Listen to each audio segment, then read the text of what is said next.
Okay, good morning, everyone. It has just gone after 11:30. Mr. Kutsia, if you can just give me an indication if the if IT is ready for us to proceed.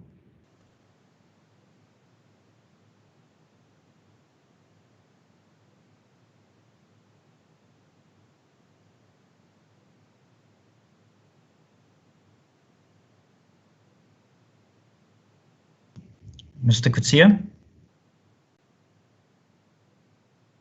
Okay, members, it seems like there's the local government vote has not yet concluded. With your indulgence, if it would be in order to just hang on for another 2 more minutes to just allow them to wrap up and then for us to proceed, because I need Mr. Kutsia as the procedural officer for this committee to be present, if that's in order, members. Okay, Chair.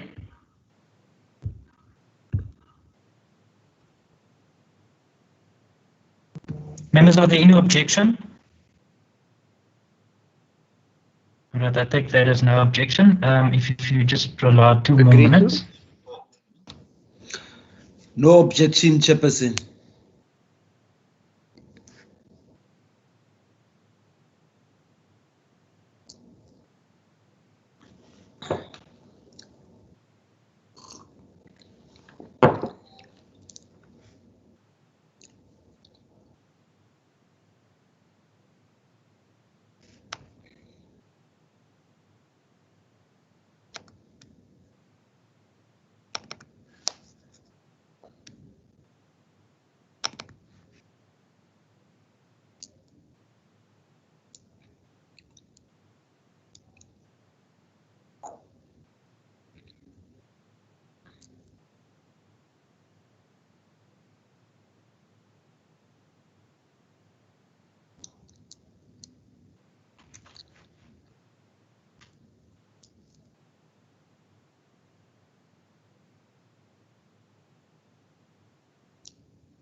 Morning, Chair.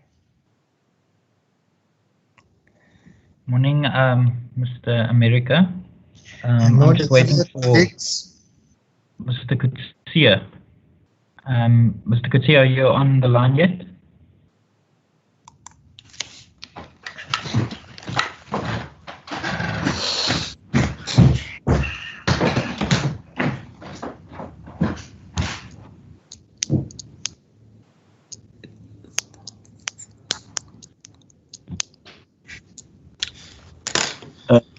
Chairperson, if you want here. Yeah, you have joined. I've joined. Apologies. No problem. Okay, members, I'm then going to start the meeting. Mr. Kuti, can you just give me an indication if IT is if all the IT requirements have been met and that the meeting is now live streamed? That is correct, Chair. All right. Thank you very much. Good morning, members. Good morning, Minister. Good morning, HOD and members of the department. We will be dealing with vote 10, the deliberation on transport and public works in the schedule to the Western Cape Adjustment Appropriation Bill B4 of 2020. Just for the record, I'm Dalen Mitchell and I'm the chairperson of the standing committee. Members, I'm going to allow you an opportunity to introduce yourself just for the record. And then, Minister, I'll hand over to you and the HOD for introductory remarks. Andrikus van der Westhuizen, member of the committee. Lulama Mvimbi. Thank you, Chairperson. Great hearing. An alternate to the committee. All right, thank you. Are there any other members? Deirdre Baartman, alternate to the committee. All right, thank you very much. Members, I just want to state that we will now be muting all microphones, and you can unmute yourself once or if you make a contribution. When you make the contribution, Minister, I'm going to allow you to introduce yourself, and then if you so wish, make any introductory remarks. Thank you, Chairperson. Good morning and good morning to the members of the committee, the HOD and the senior officials. Chair, I don't know whether you want me to start with the opening remarks or start with introducing my team, but I think let me start by introducing my team. HOD. Good morning, Minister and Chairperson and members of the committee. Can we go through the departmental colleagues that are present, Minister, Chairperson? Yes, HOD. Yes, please. Thank you. So we have with us this morning Advocate Chantel Smith, our CFO and DDG of Finance, Mrs. Deirdre Ribbenaar, the Chief Director responsible for Transport Operations, Mrs. Andrea Campbell, the Chief Director responsible for General Infrastructure, Mr. Farrell Payne, the Director responsible for Traffic Law Enforcement, Mr. Gerrit van Skalkwyk, Acting DDG of Strategy Planning and Coordination, Advocate Kyle Reinecker, who's the DDG responsible for Transport Management, Mrs. Michelle Nicholas, the Director responsible for Management Accounting, and then Mr. Shane Hindley, the Head of Component responsible for the Movable Asset Management team. I must also, through you, Minister and Chairperson, indicate that Mr. Len Fourie, our Head of Roads, is just battling a little bit to join in terms of the meeting, but I'll try and sort him out as we go along. Thank you very much, Minister and Chairperson. Thank you very much, HOD. Members, I'm going to ask that I'm going to allow the Minister now to make some introductory remarks, and then I'll hand over to the HOD, and then I'll allow you an opportunity to ask any questions. In the interest of time, I'm officially tabling pages 180 to 206, so you can link those pages with the introductory remarks made by the Minister and the HOD when we get to questions and deliberations. Members, for connectivity's sake, I'm going to switch off my camera because I'm in my constituency and the connectivity is not great here, so I don't want to be kicked out of the meeting. So with your indulgence, if you could please excuse me for not having my camera on. But Minister, I'm going to allow you now to make your introductory remarks. Chairperson and members of the committee, thank you very much. In the interest of time, I'll be very brief. I want to start by thanking the HOD and the team for really the innovation that they've shown during this difficult time. I think this department has really played a pivotal role in making sure that we get ready for what we are responsible for. And I want to thank the team for that. I mean, from the challenges that we are facing in the country and the province, we have managed to engage with the transport industry in particular to make sure that we minimize some of the risks that would have come from that particular industry by coming up with innovation to partner with that industry, whether it's buses, whether it's taxis. And I think overall, we've used this period to really strengthen our relationship so that they don't feel the pinch that other industries are feeling across the country. And I also want to thank the team really for the job well done in making sure that one of the critical aspect of fighting this pandemic, quarantine and isolation sites, field hospitals where we were required, to enter into contractual agreements with various partners. We made sure that as this department, we got that ready. And we managed really to work in partnership with the Department of Health to make sure that particular requirement was really fulfilled. The last two things I want to say, Chair and the team, is that, of course, this pandemic has, derailed us as the department in terms of the plans that we have. As the infrastructure department that is responsible to really stimulate the economy and create the much needed jobs. And I think slowly after the introduction, after moving from level 4 to level 3, we started to see some activities, but of course we are not operating at full steam. And just like all other departments, this department was also affected in terms of some of the people testing positive. And I want to take maybe pause here, Chair, and send condolences to some of the officials that we have lost in this department due to COVID-19.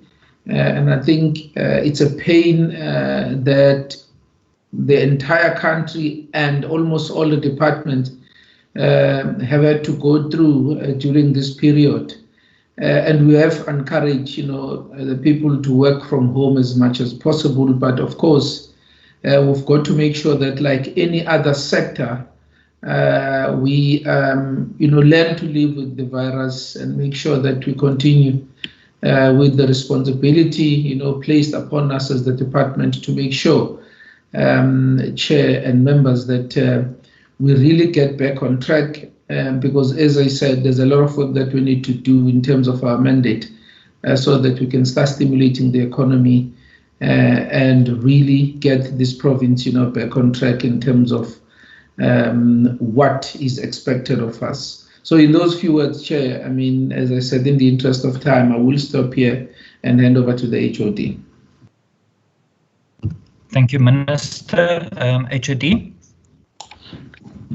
Chairperson, thank you very much, and to the Minister, thank you very, very much for the inputs and the acknowledgement of the department and the team. I'd like to perhaps to share with the committee to say that obviously it's been quite an incredible time to work through a pandemic of this nature. It's been exhilarating, exhausting.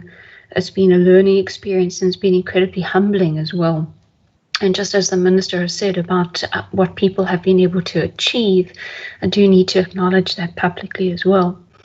It's also important for us to remember that the progression of the virus and the pandemic, of course, isn't a linear one. And so the adjustments budget that you see before you is based upon what we what we know, what we potentially anticipate coming our way in the coming months, but understanding that we have to ebb and flow ultimately in terms of our response and be as agile and continue to be innovative in the line with which the Minister has mentioned.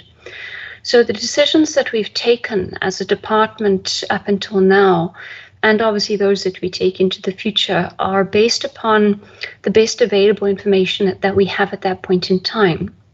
It's often very easy to look back in months or in a year's time to say, but at that point we should have done A, or we should have taken decision B. But that's not always possible with the information that you have at that point in time. So I do need to acknowledge that the adjustments budget is a point in time based upon what we know and what we anticipate or expect to occur in the coming weeks. We have worked collaboratively, as the Minister has mentioned, with the Department of Health, trying to understand and learn what the health strategy is and be able to adapt and respond as the health strategy needs to adapt and respond through the course of the pandemic. Acknowledging that while things are potentially cautiously optimistic at this point in time, we do also acknowledge and appreciate that we have to keep up our vigilance and the responses and make sure that we have a base case almost in terms of our capability to continue to support that department and all others, and ultimately our citizens in responding to the pandemic. And as the Minister says, get to the point where we learn and are able to live with it as much and as ably as possible. Chair, thank you very much. Thank you, HOD. Members, I'm going to go straight into questions. I'm going to officially, again, table pages 180 to 206. When you pose your questions, if you could please refer to the page that you're referring to, or if it's in the introductory remarks, to just mention that. I will take one round of questions, and then I'll give an opportunity if there's any follow-ups thereafter. I'm seeing Honourable van der Westhuizen. Honourable van der Westhuizen, Honourable Mvimbi. Honourable van der Westhuizen, you can go. Yes, thank you, Chair. Okay, you can go. I would appreciate it if the officials could just explain to us. It seems to me as if we're now sitting with a decreased budget for the compensation of employees. Yet, my impression as a layperson was that there was an increased need for after-hour services by particularly our traffic officials, particularly in manning roadblocks to curb, people that transgress the regulations regarding travel, interprovincial travel, and so on. So if you could just explain to me how, because the two things don't quite tie up for me. Then secondly, my understanding or my reading of the budget is also that there is quite a significant decrease or cutback on the maintenance of both public works and transport infrastructure. Now, my belief is that, maintenance is one of those things where you don't see the actual cost today, but that if you fail to maintain in time, that you end up paying a lot more. And is that the case here also in terms of construction of infrastructure, particularly on the transport side? What is the effect there? Because I also believe in rebuilding the economy that investment in infrastructure has always been mooted as the best investment that one can do to get the economy going again. Thank you. Thank you, Honourable van der Westhuizen. Honourable Mvimbi.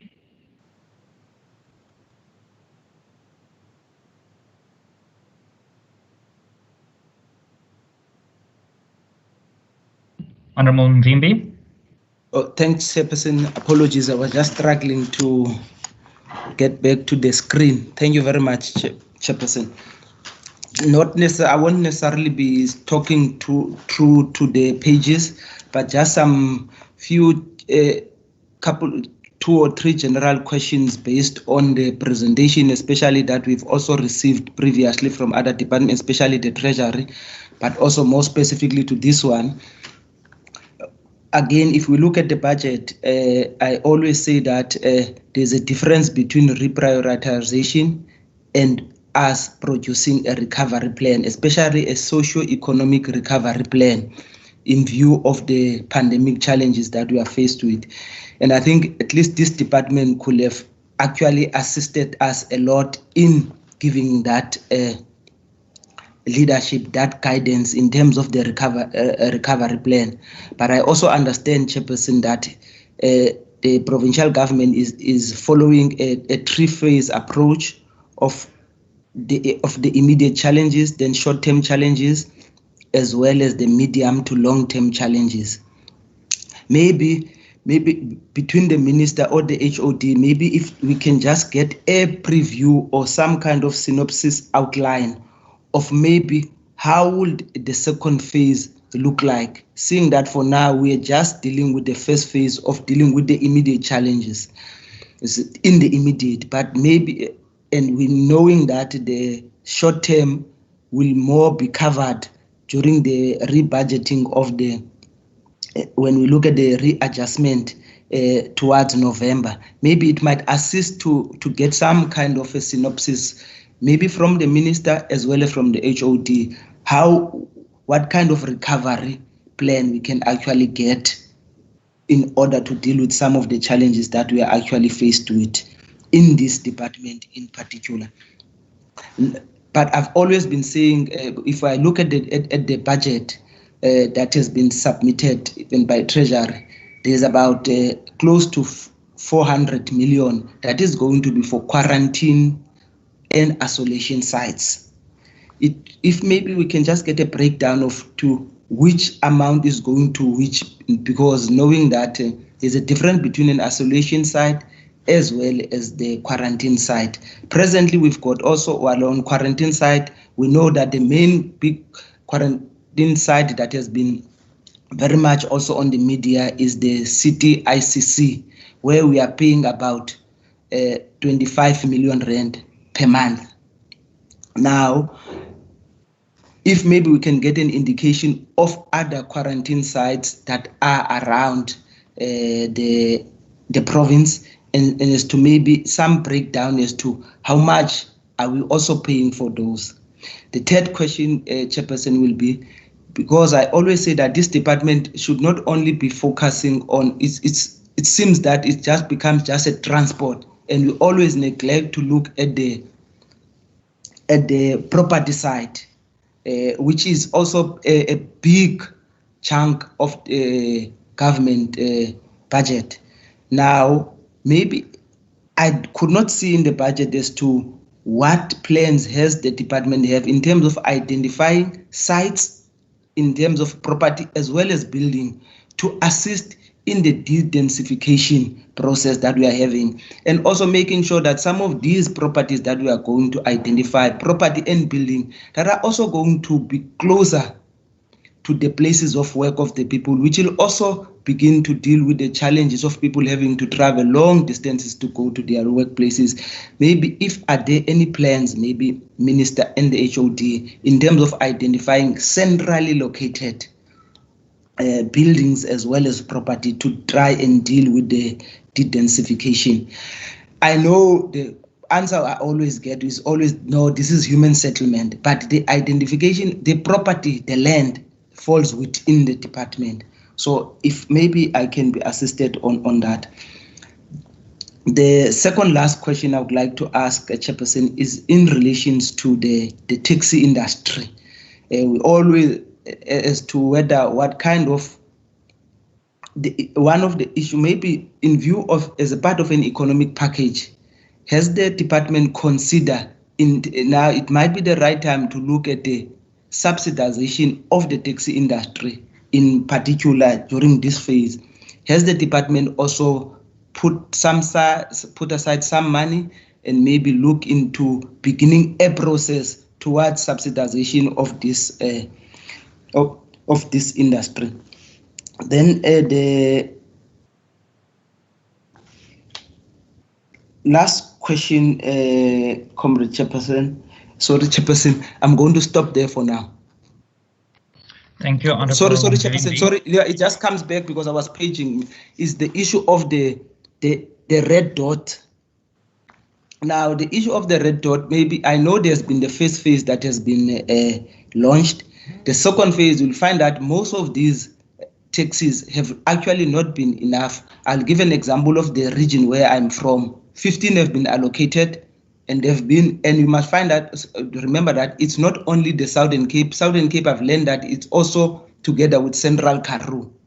Out of the 15, because of the challenges in the region, we ended up, when I spoke to the taxi industry, they ended up only allocating one for the whole of the Central Karoo area. It's actually that whole so it just shows that these are not enough. Has there been some allocation towards increasing the amount of these red dot vehicle in the region? Thank you very much for now, Chairperson. Thank you, Honorable Mvimbi. Honorable Heron. Thanks, Chair. I just have a quick question about the reduction in the allocation for the rail safety or rail enforcement unit to the City of Cape Town. How is the 6 million reduction in funding allocation, how does that impact on the rail enforcement unit and the project? Thanks.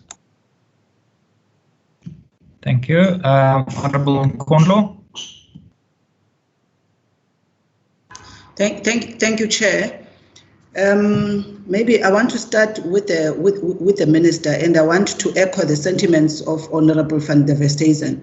I think this issue of infrastructure-led growth and infrastructure-based, economy and its chance of taking the economy and building jobs is something that continues to be, a mirage when we actually look at the detail. And I'm asking that to the Minister of what is the infrastructure response, because I think from the province and also right up to national, even the President, even now, there is a clear indication that our economic recovery will be based on an infrastructure-led approach. So I'm asking Minister, is there a provincial infrastructure response which includes, the issues that have been raised here, of the backlog?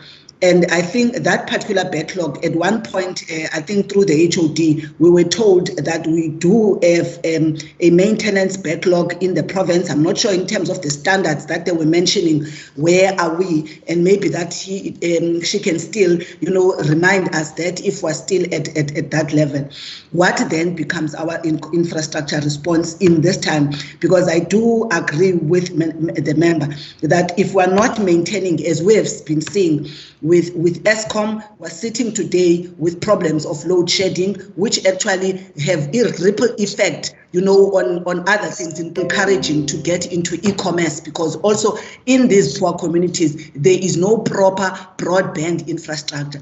So is there a master plan of this province around infrastructure as part of its economic recovery? Also that responds to some of the township and small towns that were built, without proper infrastructure as part of the legacy of the apartheid state. So I think it's one big issue that I'm looking for answers in that regard.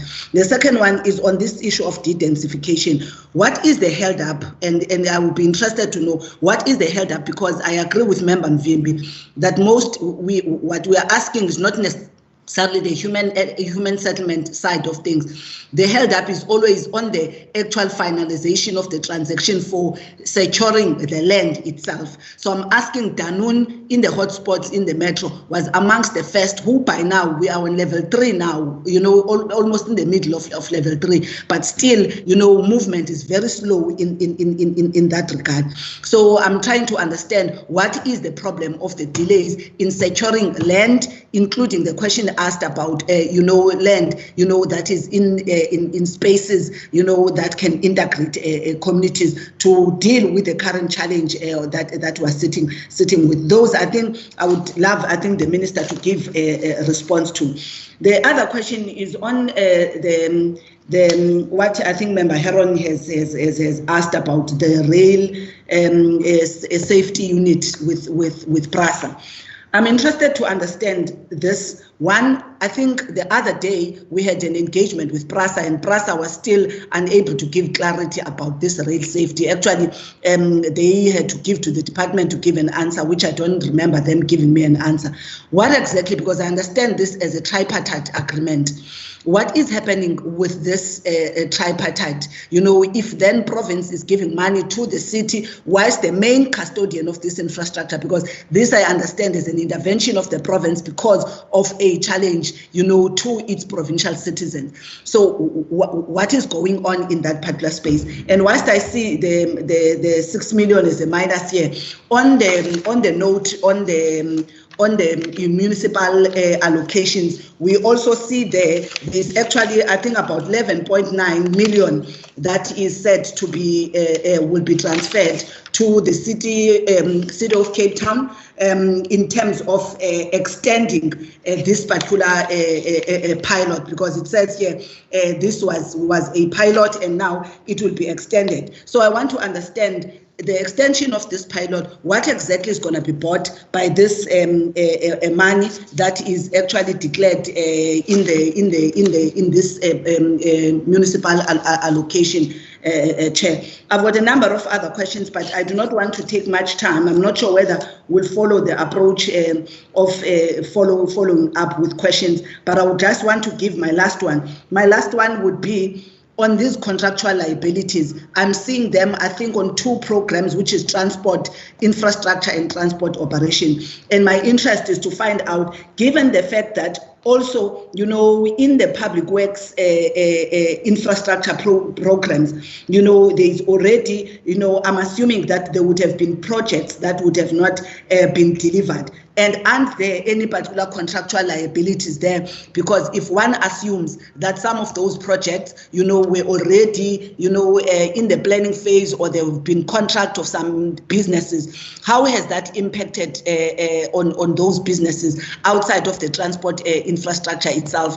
And what are any other additional contractual liabilities that we would be incurring, because of that? Thank you, Chair. Thank you very much, Honourable Nkondlo. Honourable America, members, can I please ask that one, if you can lower your hands just so that I can see if there's a point of order or a point of clarity from other members. So after you've asked, if you can lower your hand. Honourable America. Thank you, Chair. Chair, I think that one needs to see this adjustment budget in the context of the unforeseen circumstances in which the department and ourselves have to operate. This pandemic has descended upon us quite unexpectedly, and I think that the department was to a large extent instrumental in the preparation for us to deal with this pandemic effectively. And I think by all accounts and by all objective measures, the department has lived up to the expectation from the initial sort of premise on which the lockdown was based on, in preparing us, the province, to deal effectively with the pandemic. The infrastructure was created and all the necessary assistance were given. So we need to commend the department, the HUD, and all those who are involved in ensuring that the Western Cape is adequately prepared to deal effectively with the onslaught of the pandemic. However, we will be conscious of the reality that the reprioritization of expenditure will have an impact for the years to come on the department, and particularly the maintenance and infrastructure of our road network. But in the main, Chair, I think that the department, given the constraints that and the parameters in which it had to operate, has done a sterling job in ensuring that, notwithstanding the challenges, that a budget is being presented to us that will to a large extent enable it to meet its performance criteria set out in the annual performance plan. Thank you, Chair. Thank you very much, Honourable America. Minister, I'm going to hand over to you and the HOD. I'm not sure who will go first, but either or can answer. I'll officially hand over to you, Minister, and then if you feel that the HOD must respond, you can do so.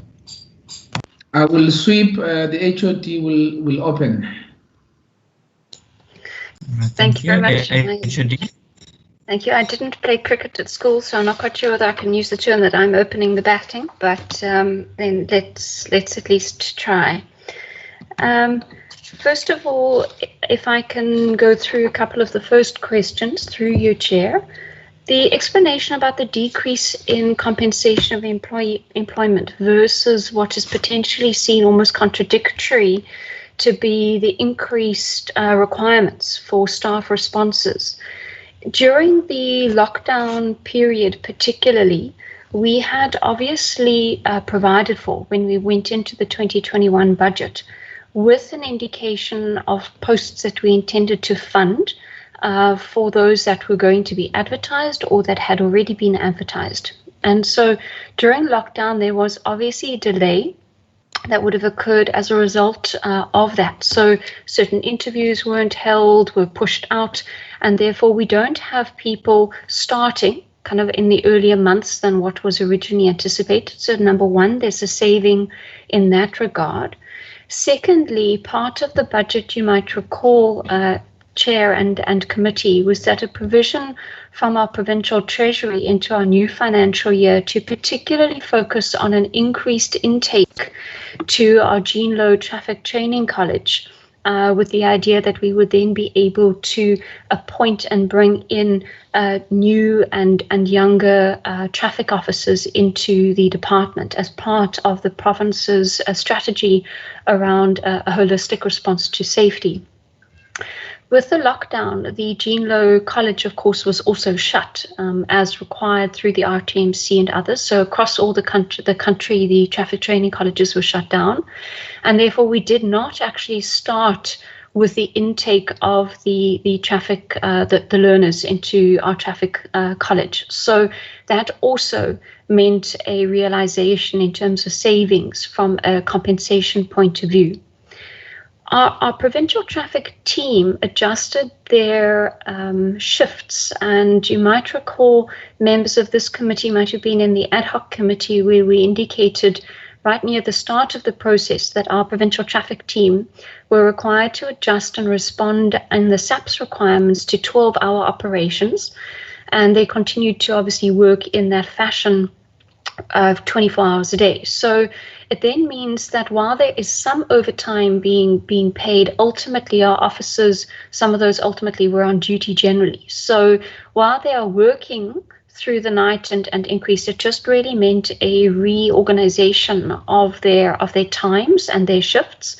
So it did not necessarily amount to any sort of substantial increase in overtime payments, etc. So it's for that reason across the board, not only on the transport side, but also then in some of our other programs, as you would see in the adjustments budget, a reduction in the COE and obviously related operational expenditure that has come about because of us not having moved at the pace for the filling of posts that we had obviously originally envisaged.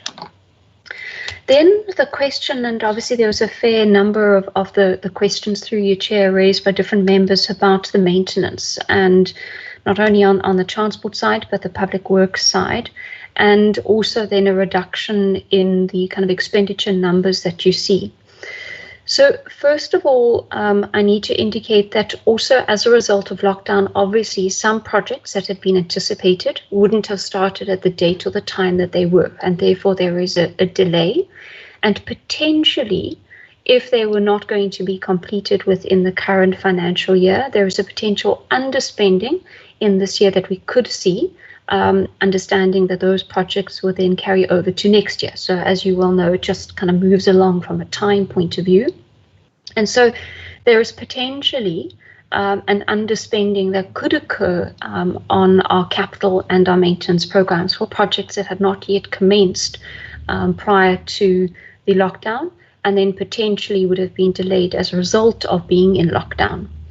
At the same time, however, one needs to understand that when we're sitting and having to respond to the pandemic, there is a massive call, as I'm sure the Treasury would have shared with the committee members and the Parliament, around the kind of budget that is required from a health perspective and others to respond to the pandemic.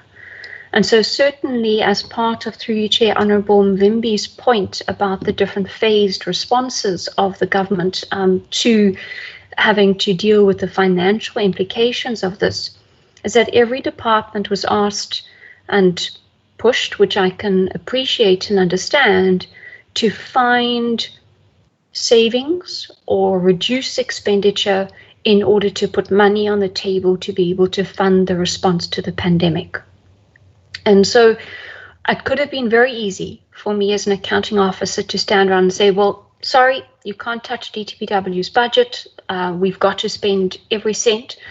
But I also understand that putting my responsibilities as an individual accounting officer aside and understanding that the Western Cape government as a whole needs to respond, and we had to make sure that the money is available, particularly for the health response, I had to find some ways to be able to say, all right, well, if we delay a project by half a month or a month, that in itself is going to create some funding for us to be able to put forward in terms of the general response.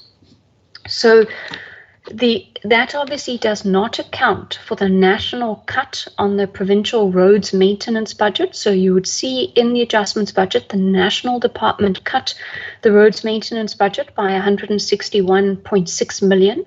So that's from a national level. And we obviously have to then take account of that and respond. And you would also then see that certainly there was a further requirement that there were two projects certainly that were not yet committed out of money that was allocated originally from the Treasury and the Asset Finance Reserve, particularly for the road side. And on the basis that they had not yet been committed, 111 or so million was then indicated to the Treasury that if they needed to cut the budget and take the money from a health perspective, then those particular projects would have to be delayed. Now, the questions that were then asked and the comments made, absolutely, when you defer maintenance across any program, obviously you potentially pay for that as time goes by.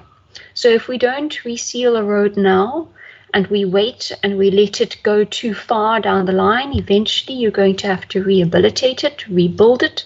And that is obviously far more costly. And I do appreciate that as a committee, the points that have been made by this department over time, you acknowledge and you also have come to accept that maintenance deferred means potentially a more expensive response and a greater implication for us. So as a department, we fully ascribe and absolutely appreciate the response that infrastructure needs to be responding in terms of the recovery.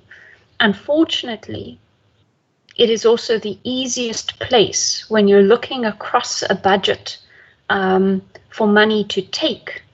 It is the easiest place to take because projects are just deferred. So in budgets where your bulk of your expenditure is compensation, where it's personnel, where it is not on a project basis, it is far too easy to not take decisions to impact on that, and far easier to then just delay potentially projects from an infrastructure perspective. The other point to note, of course, is that in terms of the recovery and the intention around the recovery, I am aware that the Department of Economic Development and Tourism is, to my knowledge, kind of leading the work in that regard. I've seen some initial outputs from that, and of course they do state within that context that construction and infrastructure is vitally important from a provincial perspective, from a municipal perspective. And then the other point that we have flagged is that certainly investing in our national infrastructure points, like the ports and others, are also of the utmost importance in terms of any sort of economic recovery for our country, and let alone obviously for the province. So for us, we do believe and fully ascribe to investing in infrastructure, and we have then tried to open up the conversation with those teams, with the Treasury and others, that it is also not so much about shovel-ready projects as much as it's about shovel-worthy. So we also have to make sure that we are investing in the right infrastructure, not just investing in it because it happens to be there to invest in. So it comes to the point from some of the members about what are the projects, where are they, and are they actually going to lead to fundamentally responding to some of the divides that have shown up so starkly as a result of the pandemic. We have also then, in our Treasury engagement, when we spoke about the budget, said to the Treasury that for us it is fundamentally important that they take the lead on finding alternate models from a financing perspective. They need to develop those models. We cannot expect or think that we are going to fund the infrastructure response, infrastructure recovery off the back of our own budget. We do need to be able to have those kind of financing models, and our department is not the experts. We do require the Treasury to step up and support us in that regard. The other points then, through you, Chair, to move on is around, I've potentially touched on the reprioritization versus the socioeconomic recovery. And through your Chair to Member Mvimbi, the question about what the second phase of what was presented by the Treasury would look like. It is my understanding that is based upon taking a step and looking at the strategy, obviously, of the province, taking account of what has shifted as a result of COVID. Understanding that we had the provincial strategic plan and each department had their own strategic plans prior to COVID. Many of those things remain as priorities, but potentially COVID has taught us ways to work, ways to respond, and also in itself has raised, as I mentioned, almost other potential aspects that also need to be considered.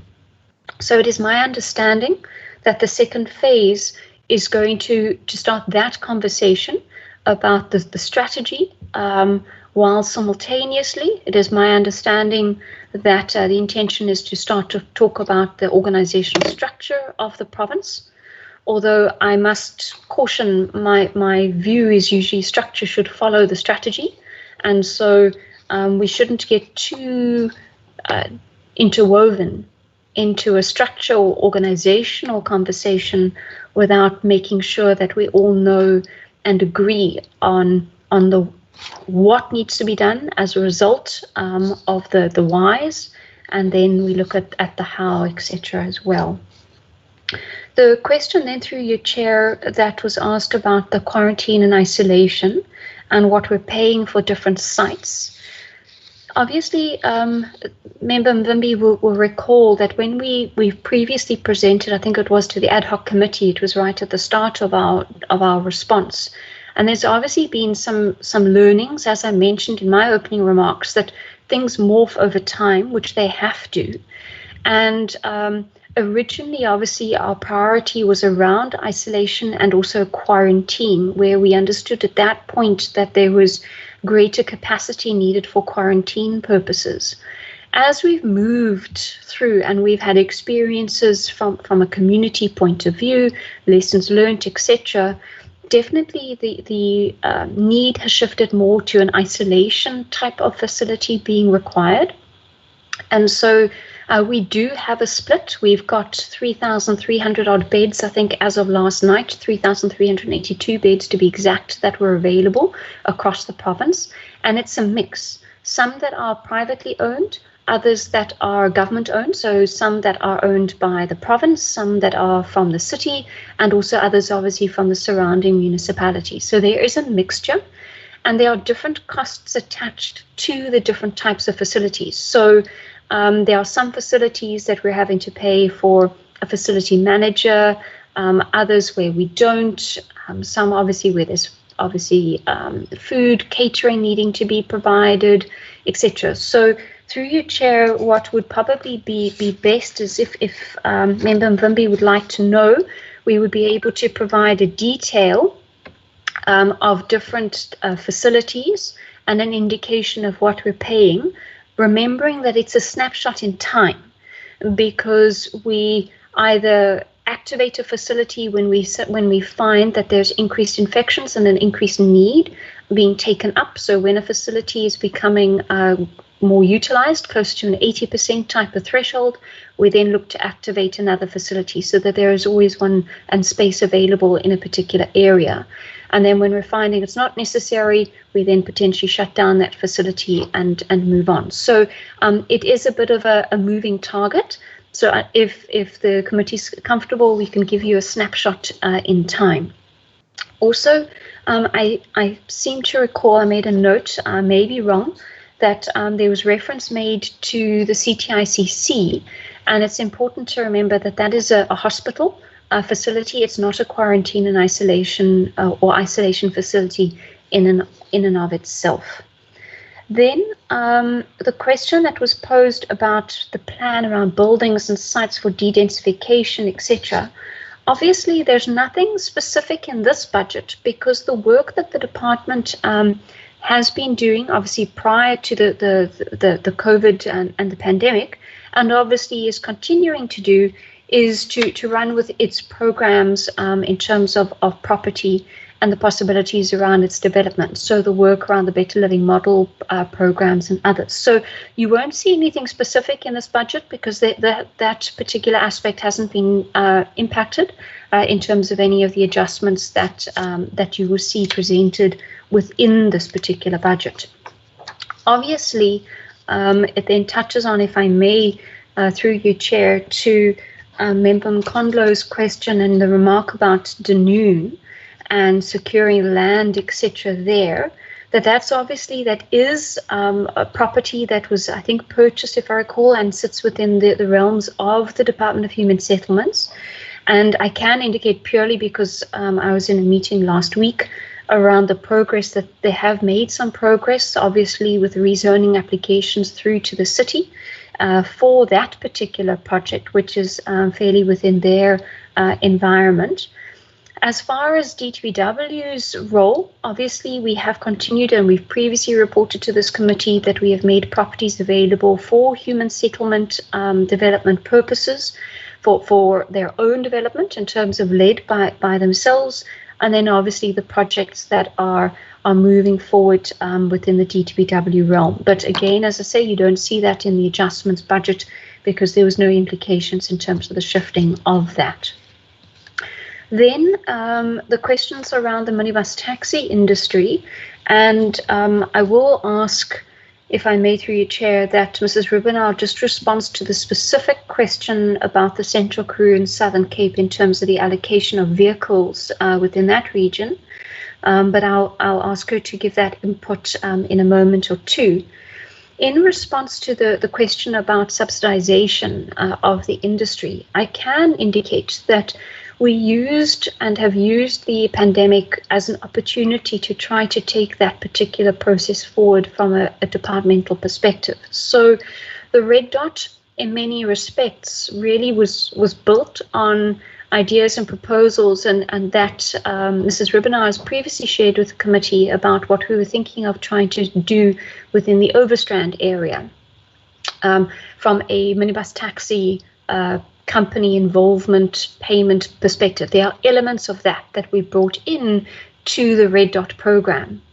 Prior to the Red Dot, we'd actually put together a proposal for what we'd called at the time the Blue Dot, around an approach to contract the minibus taxi industry with a particular capacity limitation, obviously, because of our concerns that were raised from the health sector particularly, and across South Africa, as you would recall, when there was a 50% limitation on the capacity allocations within the minibus taxis, then increased up to 70%. And at that point, we put what we called the Blue Dot proposal on the table, where we were looking to try to access funding to be able to contract to an extent, or put in place a contract so that the minibus taxi industry would be able to operate at lower capacity restrictions, but still then be able to provide the much needed service. And in many respects, it then forms the start of the concept almost of subsidization.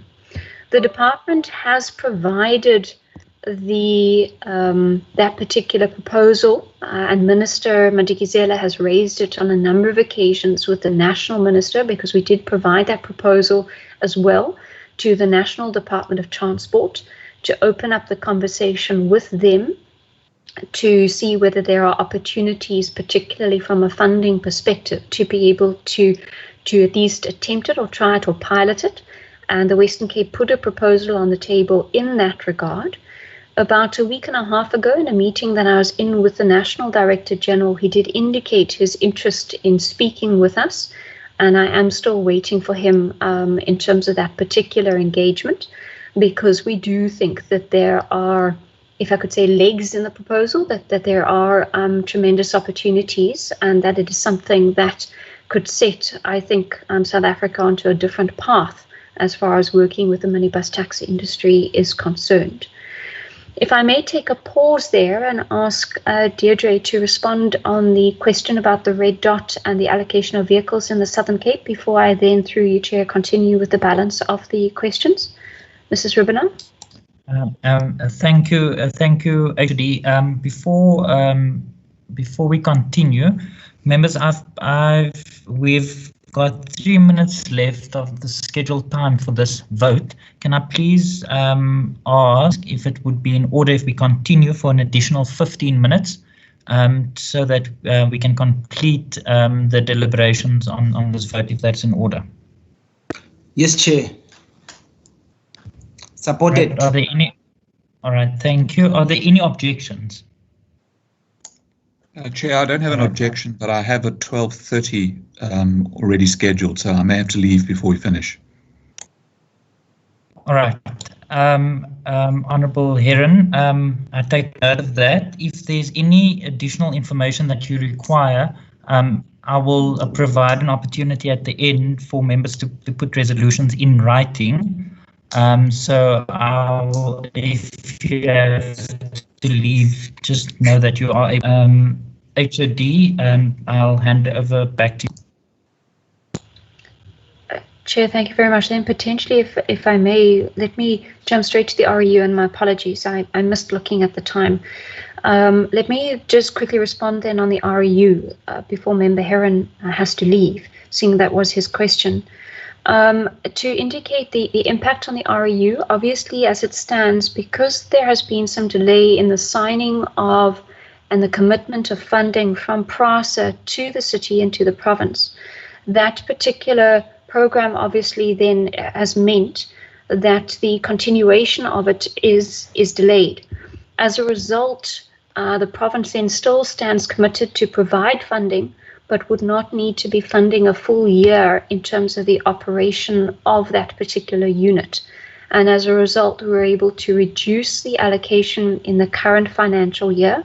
The next financial year remains with its full year's allocation, but because it's now not operating for some months until PRASA get their commitment resolved with the signatures to the city, there is ultimately then would be a saving. And instead of sending that money to the city in totality, and then not use it and have to have it rolled over, we decided to rather reduce it in the current financial year. I trust that is the necessary response. If I may then ask Mrs. Ribbenard to respond on the Central Crew matter. Thank you, HOD. Through you, Chairperson. Generally, with the red dot, the fleet size reflects the demand in any particular region. And based on the Central Karoo, we have not had any more than about 8 passengers requiring transport in that particular region. So the one vehicle has up to date proven to be sufficient. So the allocation of vehicles per region is based on the Department of Health model, and we reflect on that on a weekly basis to see if we need to up the numbers. To date, there was no need to up the Central Karoo fleet size. Thank you. Thank you, Deirdre. Then, Chair, moving far more swiftly along on the other questions, I trust I may not have responded completely to Member Nkondlo's points about the infrastructure-led growth in economy, but I did pick up on that earlier. Then REU, I've mentioned the response in terms of the current status. Obviously, as I say, we do remain committed as a province and believe that it is vitally necessary that the REU continue. However, I can't transfer money to the municipality to appoint staff because they won't do that until they've got the signed commitment from PRASA. And obviously understanding that they've got the administrator and they're trying to work out their own financials about what they can afford and what they can't, that particular commitment from PRASA's point of view, while expressed as an incredible need, has not yet come through in writing. The question about the liabilities, the liabilities that are covered or stated within the budget are indicated in the transport and the roads perspective in 2 senses. One, because national government has cut the grant, the public transport network grant to the George municipality by 24 million, and there is then reduced revenue coming in as a result of the reduction in the operations through the lockdown processes, there is a potential for us to have to carry or have a liability that we are going to have to respond to, and the provision then made within the budget for that. That's why in my opening remarks I indicated we have obviously had to see potentially what is coming down the line and make provision for it in this adjustments budget as a first stance. The other one in the road side is a potential liability in 2 ways. One, it's around Chapman's Peak with a potential reduction or the need for us to contribute because of the income being reduced. So you would have seen, obviously, with fewer vehicles, it means that the revenue generated or the income generated is reduced. So there's a potential liability from a roads perspective to the concessionaire in that regard, as well as then a potential increased cost that we will see translated through that our roads teams were able to calculate at the time of the adjustments budget for contractors with increased costs, particularly a result of PPE and others. So because government has put additional requirements in place, the contractors are obviously entitled to carry that cost across through to us as the kind of employer in terms of the contract. In the public workspace, there are exactly those potential costs as well. However, at the time that this adjustments was put in place, we were unable to complete that particular estimation, and therefore we'll take account of that in the coming adjustments. The a point for us, when you spoke about impact on projects, we have committed and continue to make sure that we honour all contractually committed contracts. So that was the point that I raised with the Treasury. When they wanted me to cut originally 300 odd million from my budget, I indicated our first port of call is to ensure that we continue and pay for projects that are contractually committed. I cannot now go and renege on those. So there are no liabilities that we are taking account of for any projects that have been contractually committed. Those we will see through and are budgeted for accordingly. And then I think, Chair, certainly just to, if I may reflect on Member America's remarks about the reprioritization and the impact. Obviously, COVID and the response to that as a pandemic has required all of us to change and to shift from what we started out thinking the year would be like, and what our projects and our programs would be like. There will be knock-on impacts in terms of our outputs, in terms of the indicators that were put into the APP to begin with for the 2020-21 financial year, but that will then be factored in and taken account of in an updated APP with new indicators and targets and so on when we go through the second adjustments budget. Chair, I trust I've been able to cover the questions posed, and if there's anything else, please feel free just to flag it. Thank you. Thank you very much. HOD, sir?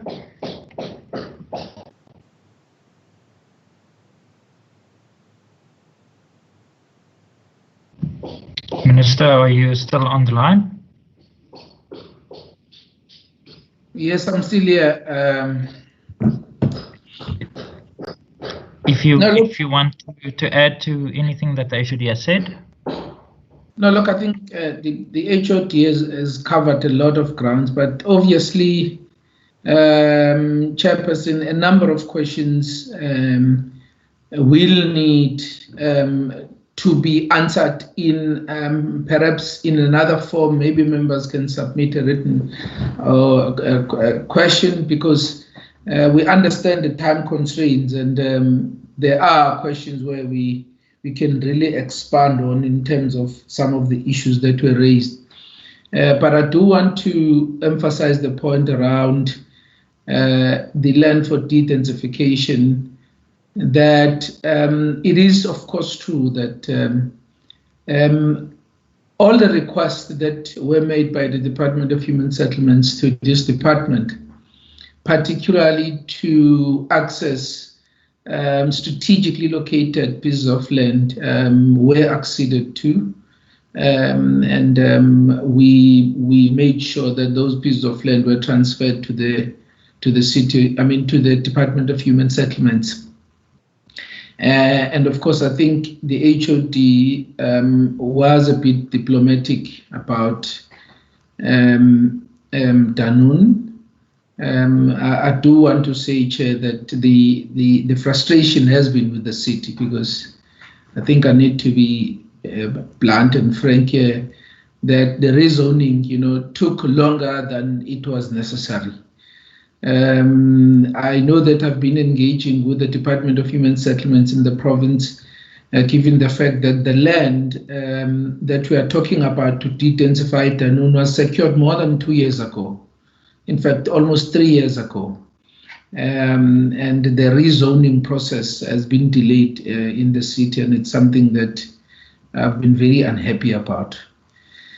And of course, the issue around the REU as well, again, I think the HOD was, again, a bit diplomatic.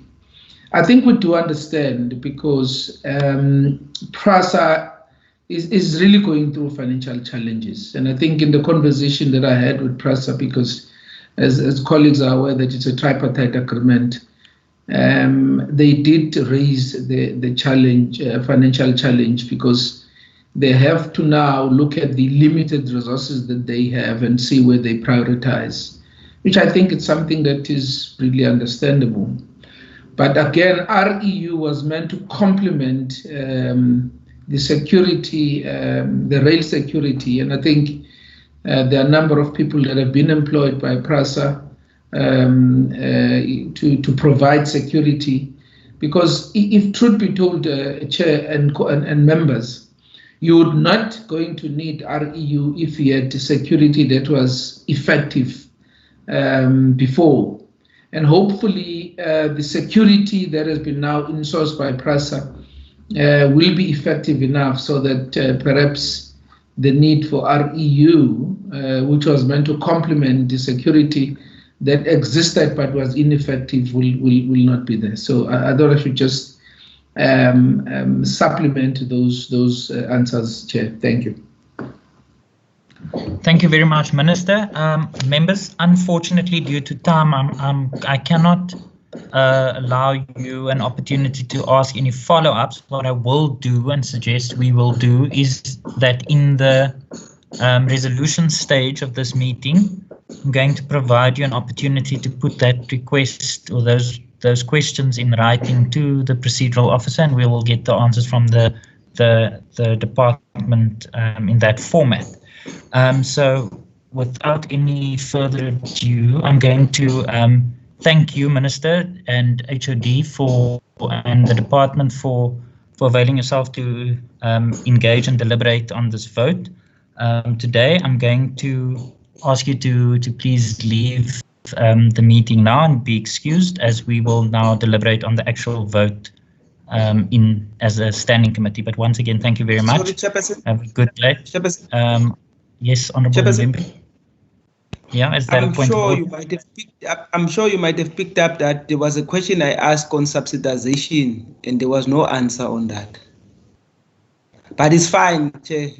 Maybe it will be one of those you said we must maybe put a resolution or have something in writing. Okay, I'm going to, if that question wasn't answered, I'm going to allow the HOD to answer it. If it has been answered, then I'm not going to entertain it any further. HOD? Through you, Chair. I did give an indication, and when I explained about the red dot and the blue dot and the submissions to the DOT, the engagements around funding, ultimately being in an attempt and an approach to look at subsidization of the minibus taxi industry as a fundamental shift for us, as well as then piloting it. I did give that input previously.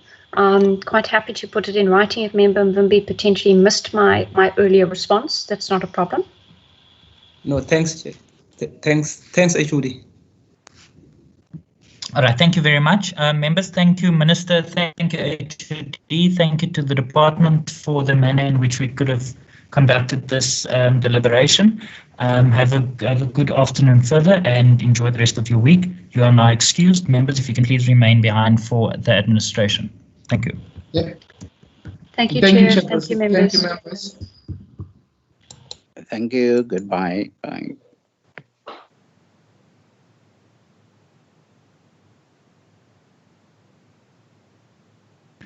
All right, members, with 3 minutes to go, as I indicated, I'm going to allow you an opportunity to put, if there's any resolution of this committee or this meeting or additional information that you request, we will allow you an opportunity to writing. If that is in order with everyone concerned, or there is an objection, you must please raise it now.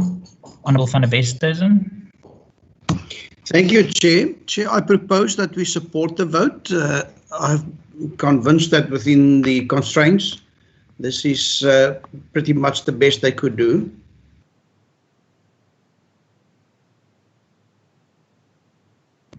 All right. Thank you, Honourable van der Westhuizen.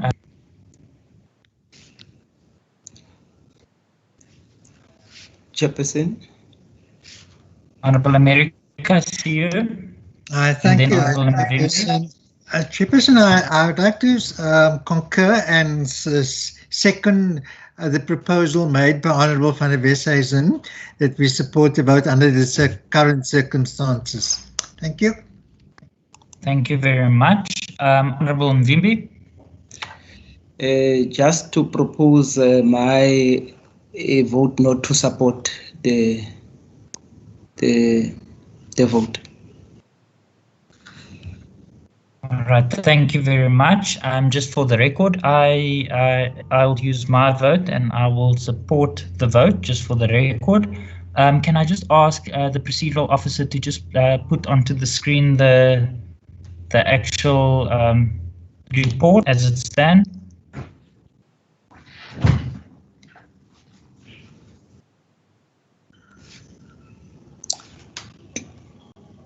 There you go, Chairperson.